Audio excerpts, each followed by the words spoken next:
émission sans détour kamati mi jakal no kan ngal fonda la ka bona kele place de ningal mun kele no ko na fili wal ma mo be mun jabila wa se ko ningal ke anga solom do ka katasi anga la ko yolo anga lonyo katasi anga sigi re kenyo kan ningal mo na ke mo mbulo nda ko kele do la de na sila ningal ke jebe ima go ningal la viro la ningal na sila da maro fa sa mun sa chama whatsapp ka facebook kan youtube ka katasa instagram ka konga yamva kolonjita jotigi teseka jotigi tibi. Aiwa, mi foko sebe ika iningali tonoma baina iko anga kuma nyasigi kan no nyasigi mui nyasigi abike chogodi kanga kuma oka imna ka fo enfin na fara ko nyasigi korode ko mun labena kabla inye voilà mun labena kabla inye ola jama yɛrɛ ɲɛsigi be mirindi yɛrɛ peuple mu mɛ ɲɛsigi be o ɲɛsigi kow be o mɔgɔ kelen ɲɛsigiw be I b'a fɔ du yɛrɛ ɲɛsigi be cogoya min na o la ɲɛsigi ye be taa sigiyɔrɔma dama dɔ la ɲɛsigi fɔlɔ ye ɲɛsigi yɛrɛ sunkun yɛrɛ ye mun di an ma c'est à dire sunkun yɛrɛ nature yɛrɛ mun bila an ɲɛ I b'a fɔ an bɛna dugukolo kan yiri minnu be an b'o bila yen ji mun be an bɛ fiɲɛ mun sama oni an bi dugukolo bɔ dugukolo yɛrɛ kɔrɔla nafolo no kɔrɔla fɛnw donc olu ye ɲɛsigi dɔ de ye sunkun nature yɛrɛ mun di an ma o kɔrɔ de ni e kɛra par exemple sisan Mali e muira Mali la I wolola Mali la yan bon maintenant I b'a ye I bɔra dɔw de la minnu balola yan ka kɔn ye donc e fana nana olu nɔ la donc e ni olu bɛɛ lajɛlen jɛlen do foroba ɲɛsigi kelen na c'est à dire dugukolo yɛrɛ a kɔrɔla n'a sanfɛla o ye bɛɛ jɛ ye quoi donc o ye foroba ɲɛsigi sunkun nature yɛrɛ be mun di an ma quoi bon maintenant ɲɛsigi n'a bɔr'o la ɲɛsigi tɔ bɛɛ bi an yɛrɛ de bolo an mɔgɔw yɛrɛ de bolo donc anw yɛrɛ de sommes maîtres de nos destins sommes maîtres de notre propre destin bon o la I bɛna ye k'a fɔ e yɛrɛ kun kelen ye mun dilan ka bila I yɛrɛ ɲɛ o be yen wa I fana mɔgɔ wɛrɛ mun dilan ka bila I ɲɛ o fana be yen o la komi n ye ɲɛsigi sunkuma fɔ nature yɛrɛ be ɲɛsigi mun di an ma ɲɛsigi tɔ fila in o be ɲini de ka bila yen walima o be ɲini ka sɔrɔ o la ɲɛsigi ɲuman be ɲɛsigi juguman be c'est à dire ni I y'i yɛrɛ ɲɛsigi ɲuman na o de don I be ɲuman de sɔrɔ I ɲɛ ni I yɛrɛ ɲɛsigi juguman na I be juguman de I yɛrɛ ɲɛ bon o la sisan foroba ɲɛsigi c'est à dire n'aw kɛra peuple ye peuple yɛrɛ kunturu ka ɲɛsigi be yen olu ka kodɔn n'u ka kokɔrɔ dɔn an bɔra mun na olu kɛta n'u fɔta an bɔra mun na olu nɔ olu ye mun kɛ ka bila o ye ɲɛsigi dɔ ye o ye foroba ɲɛsigi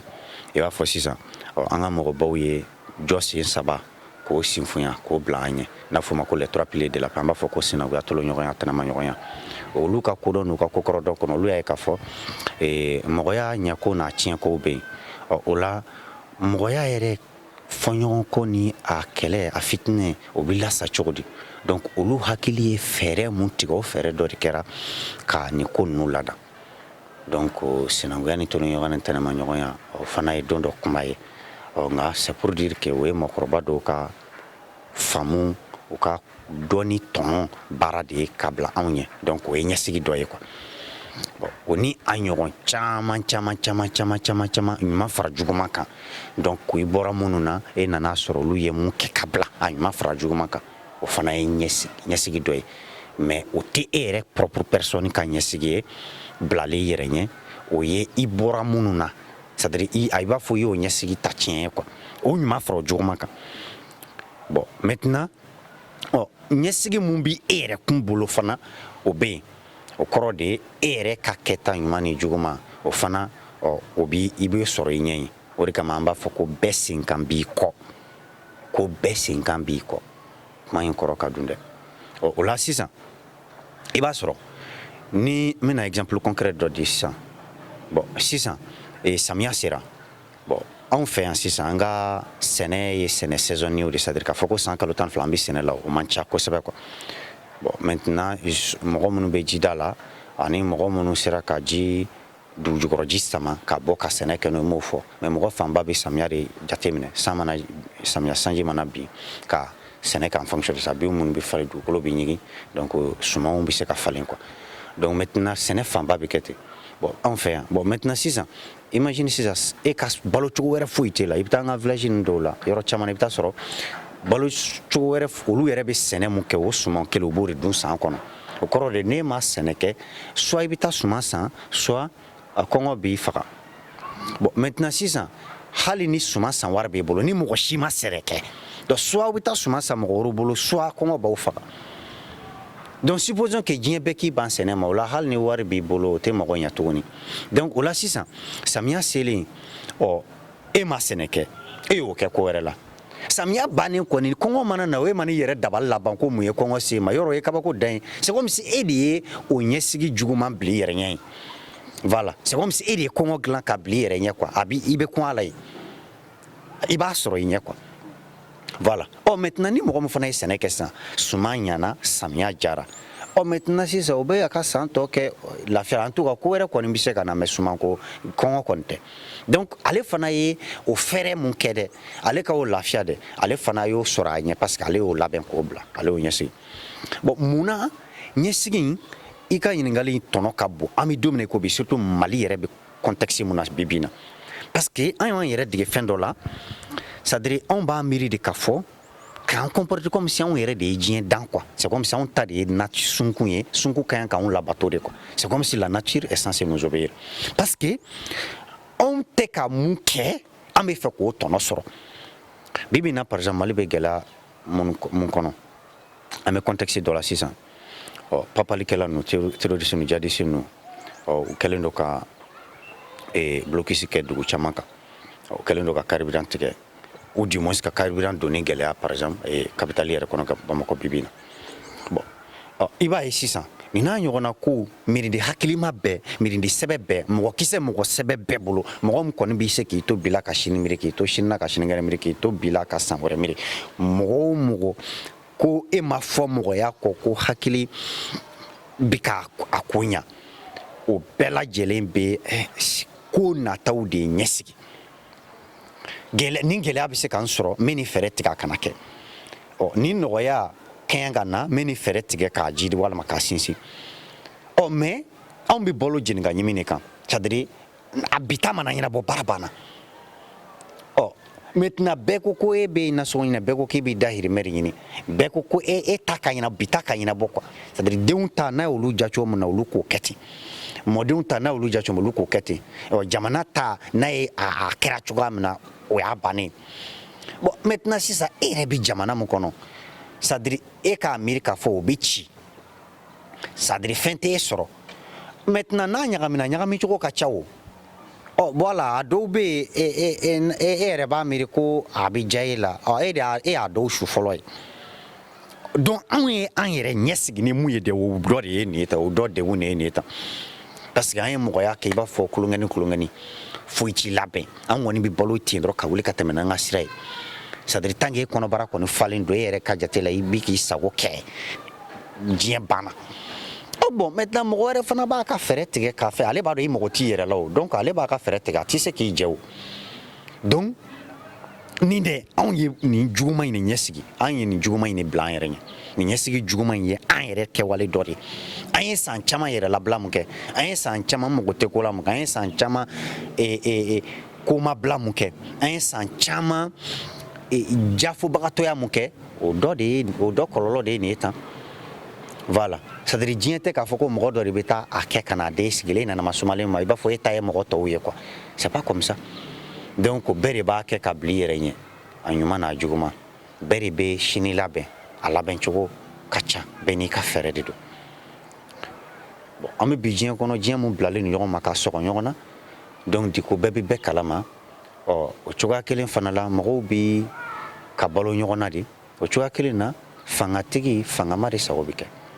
o de kama an ko mɔgɔninfin k'i bɛ bonya ko fila pe i nafa walima i man tɔɔrɔ respect in na a bɛ mériter de respect a bɛ forcer ça se force c'est à dire ni n ko ça se force mɔgɔ bɛ bonya de mɔgɔw b'i bonya malgré e ye mun ye an ko nafa walima i man tɔɔrɔ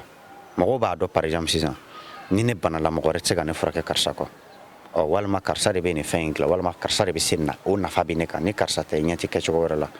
donc a b'o bonya da i kan a b'e ye k'i to yen parce que e tɔnɔ b'ale kan quoi i tɔnɔ bɛ s'ale ma walima n'i ye nin kɛ karisa la a b'a k'i la n'i ye tɛgɛ kelen k'a tulo kɔrɔ a b'e faga yɛrɛ de siɲɛ kelen ale ta tɛ tɛgɛ ye dɛ i b'o mɔgɔ sugu ye ka tɛmɛ o la n'e ko ko e t'i nin fɛ i bɛ taa sɔrɔ ale yɛrɛ saya y'a sɔrɔ ale sara a mɛnna quoi donc e b'o ye k'o to yen n'e ko ko kelen b'e ma i b'a sɔrɔ 100 b'ale ma i b'o tigi ye k'o to yen n'i y'a kɛ karisa la kɔrɔtɛ sumalen b'a bolo a b'a fili k'a tɛ n jɛ i b'o ye k'o to yen n'i y'a kɛ karisa la a bɛ se ko la a bɛ nin kɛ n na i b'o ye k'o to yen donc mɔgɔ bɛ bonya i nafa walima i ma tɔɔrɔ o de kama ne ko respect a bɛ mériter de n tilala k'a fɔ n ko respect n ko c'est à dire i bɛ mɔgɔw bila k'i bonya de a diyara u ye a ma diya u ye voilà donc o la sisan anw bɛ fɛ a sini ka kɛ mun ye dɛ o sini bɛ labɛn bi de anw de b'a lajɛ sa ka walanda bɔ nin gɛlɛya ninnu kɔnɔ an ma mun de kɛ ni nin y'an sɔrɔ an ye mun de kɛ ni nin y'an sɔrɔ k'o jate bɔ n'an y'o jate bɔ an b'an sɛbɛ don an yɛrɛ la cogo di pour que sini ni ɲɔgɔn wɛrɛ kana an sɔrɔ sinikɛnɛ ɲɔgɔn wɛrɛ kana an sɔrɔ miirindi tɔw b'o de kɛ n'i y'a ye bi bi in na sisan irisiw a bɛ fɔ ko irisiw ka kisɛ dɔwɛrɛ tɛ o irisiw ye gɛlɛya dɔw de kɛ gɛlɛya ils se sont jurés u tɛ fɛ k'a ɲɔgɔn wɛrɛ kɛ u ka segin a ɲɔgɔn wɛrɛ kan n'i y'a ye bi bi in na sini filɛ ye sisan sini ye san 100 ɲɔgɔn kɛ miirindi bɛɛ peuple bɛɛ ye gɛlɛya dɔ kɛ mais Chine b'a fɔ siècle dɔ ma ko le siècle de l'humiliation o siècle de l'humiliation Chine tilala impérialiste puissance impérialiste seegin ni ɲɔgɔn cɛ u y'a sara da i b'a fɔ farafinna conférence de Berlin na u ye farafinna sara bɔ u ni ɲɔgɔn cɛ cogoya min na o ɲɔgɔn kɛra Chine na maintenant Chine ye o tibi taba n'o fɛn minnu kɛ Chine y'o yɛrɛ sɔrɔ mun kɛ Chine ko ko ka bɔ 2049 la ka taa 1949 o ye république populaire chinoise ka fondation ye c'est-à-dire Chine mirindi kan bɛɛ la république populaire de Chine o sigili san 100 kunbɛn bi dafa 2049 ka bɔ 1949 la ka se 2049 la o ye san 100 o san 100 Chine ko o faga dɔ kɛ o siècle le siècle de la renaissance ko Chine ka wolo ko kurayali walima ɲa kurayali donc o la k'u ye lamɔlali mun dara olu kan jɔnmaya mun kɛra o la k'a ɲɔgɔn wɛrɛ tɛ kɛ to ni fewu donc olu bi kɛ diɲɛ bɛɛ jamana fɔlɔ ye la puissance globale première puissance globale au kɔrɔ de u bɛ États-Unis d'Amérique supplanté quoi c'est-à-dire au kɔrɔ de fangamaya dakun bɛɛ sɔrɔ dakun lakana dakun a dakun bɛɛ lajɛlen donc olu bɛ bila bɛɛ lajɛlen ye donc puissance technologique puissance industrielle c'est-à-dire puissance économique puissance militaire donc puissance globale y'a ye donc o la o ye miirindi dɔw ka ko tɛmɛnen olu ye walanda b'o kɔnɔ k'a fɔ ko a ɲɔgɔn wɛrɛ tɛ k'an na bon yala an bɛ gɛlɛya min kɔnɔ an labɛnnen don ka walanda bɔ a kɔnɔ pour que a ɲɔgɔn wɛrɛ kana kɛ wa n'i ma ja kɛ ni tile filanin mana tɛmɛ ɲɛdɔ mana sɔrɔ o ko la an bɛ tɛmɛ n'an ci ye ɲɛmɔgɔw bɛ tɛmɛ n'u ci ye kɔmɔgɔw bɛ tɛmɛ n'u ci ye mɔgɔ si ka sira t'a la satanaw yɛrɛ kɔni bolo e mana kɛ don min na i b'o dɔn ko golongolo bavi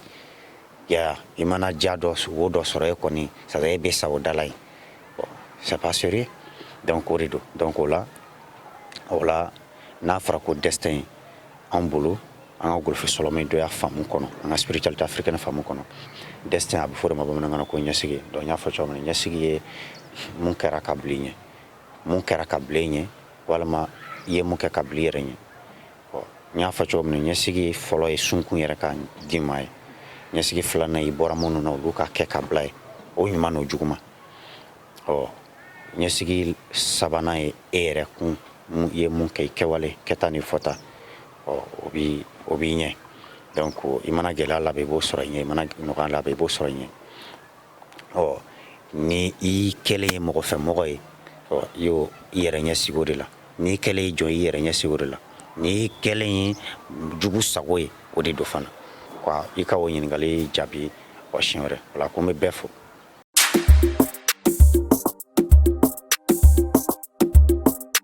émission sans détour kamati mi jakir no kan ngal fonda la ka bona kelen fila cede ningal mun kelen ko na fili wal ma mo be mun jabi la wasi ko ningal ke anga solom do ka katasi anga la ko yolo anga lonyo katasi anga sigi re kenyo kan ningal mana ke mo mbulo nda ko kelen do la jere na sila ningal ke jebe ima go ningal la viro la